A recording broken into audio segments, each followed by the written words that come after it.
బాబు బాబు. అమ్మా, మీ నుంచి తీసుకున్న ప్రతి రూపాయి ఇందులో ఉందమ్మా. తప్పైపోయింది, నన్ను క్షమించండి అమ్మా.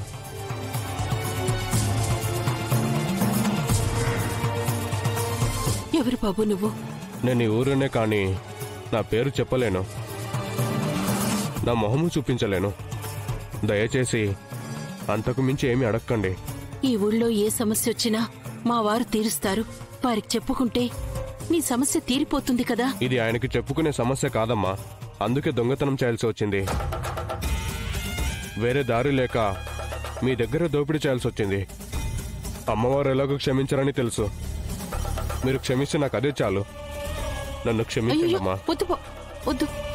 నువ్వు చేసిన తప్పును తెలుసుకుని తీసుకున్న డబ్బులు తిరిగిచ్చావు. నీ నిజాయితీనే నిన్ను కాపాడుతుంది. అంతా మీ దయమ్మా. నీ సమస్య తీరింది కదా. నన్ను క్షమించనని చెప్పమ్మా. నువ్వు నాకు క్షమాపణ చెప్పాల్సిన అవసరం లేదు.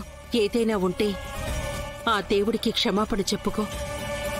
దొంగతనం చెయ్యటం తప్పు, ఇంకెప్పుడు చెయ్యకు.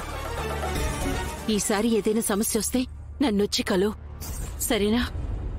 అలాగేనమ్మా. మలుపు మలుపులో కాల సర్పమై కాచుకొంది నీ కోసం. ఆరమరిచేలా తనకు చిక్కితే నిన్ను పంపు కైలాసం. ఆ పరమ పద సోపాన కేలిలో పావులా చిక్కుతోందు.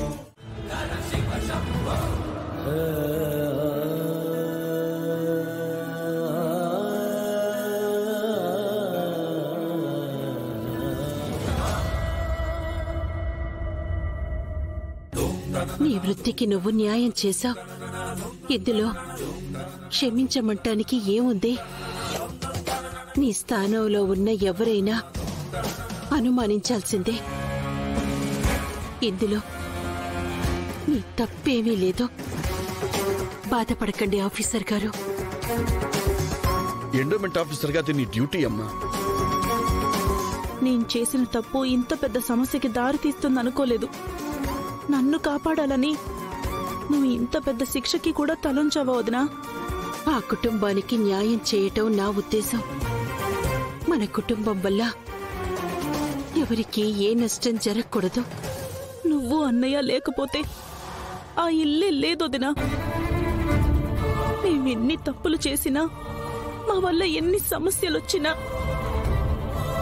మీరు పెద్ద మనసుతో మమ్మల్ని మన్నిస్తున్నారు. కుటుంబ గౌరవానికి కళంకం రాకుండా కాపాడుతున్నారు. నా కొడుకు రఘు నీడలో ఉన్నారు కాబట్టే మీరందరూ చల్లగా బతుకుతున్నారు. మా పచ్చని సంసారం మీద ఏ పాపిష్టి కళ్ళు పడ్డాయో గాని కాల్చి బూడిద చేయాలనుకుంటున్నారు. మనల్ని వినబడుతుంది. వాళ్ళ కళ్ళు కాకులెత్తుకుపోను, వాళ్ళ కాళ్ళు చేతులు పడిపోను.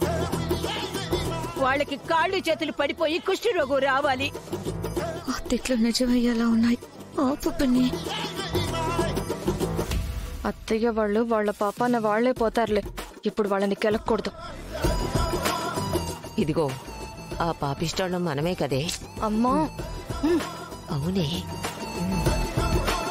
ఆఫీసర్ గారు, జానకి డబ్బు తీసుకోవడానికే గుడికి వెళ్లానని చెప్పింది.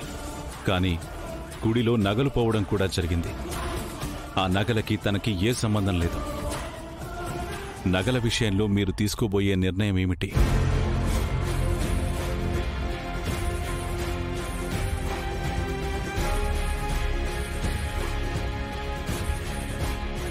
ఒకవేళ జానకమ్మ గారు చెప్పింది నిజమైతే, ఇదంతా కుట్ర అయితే, ఆ కుట్ర ఎవరు చేశారో, ఆ నగలు ఎలా మాయమయ్యాయో తెలుసుకుని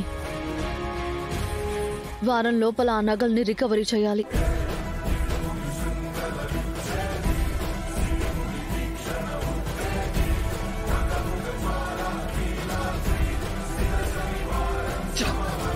మంచి మాట చెప్పారు ఆఫీసర్ గారు. అత్తయ్య, ఎందుకు మీరంతా నా ఆరోగ్యం విషయంలో ఇంత నిర్లక్ష్యంగా ఉన్నారు? డాక్టర్ ఏం చెప్పారు? ఈ టైంకి ఫ్రూట్స్ తినమన్నారు కదా, ఇంకా తేలేదేంటి? ఏంటి ఇదంతా మార్పే? నమ్మట్లేదా? చచ్చిపో. అత్తయ్య, లోపల బేబీ ఆకలితో అల్లాడిపోతోంది.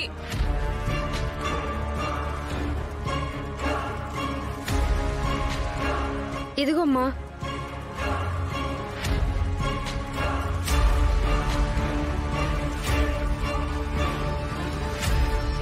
పండు తెచ్చి నీ ముందు పెడితే నన్ను చూసి పళ్ళు కొరుకుతావేంటమ్మా? తిను. కొడితే పళ్ళు రాలిపోతాయి. ఏంటివి? పండ్లు తెమ్మంటే పపాయ తీసుకొస్తావా? ఇద్దరు బిడ్డల తల్లివి. పపాయ తింటే కడుపులో ఉన్న బిడ్డ మీద ఎఫెక్ట్ ఉంటుందని తెలీదా? వావ్. నీ పెళ్ళ నన్ను తిడుతుంటే చప్పట్లు కొడతావేంట్రా?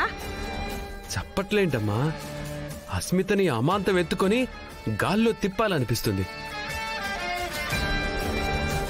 ఇన్నాళ్ళు ఆ కడుపు అడ్డం అనుకున్న అస్మిత ఇప్పుడు నా బిడ్డ అంటుందంటే బిడ్డ మీద తల్లికి మమకారం మొదలైందమ్మా. డార్లింగ్, నిన్ను చూస్తుంటే చాలా ముచ్చటేస్తుంది. వీడేంటి ఎక్కువ పొంగిపోతున్నాడు తింగరోడు?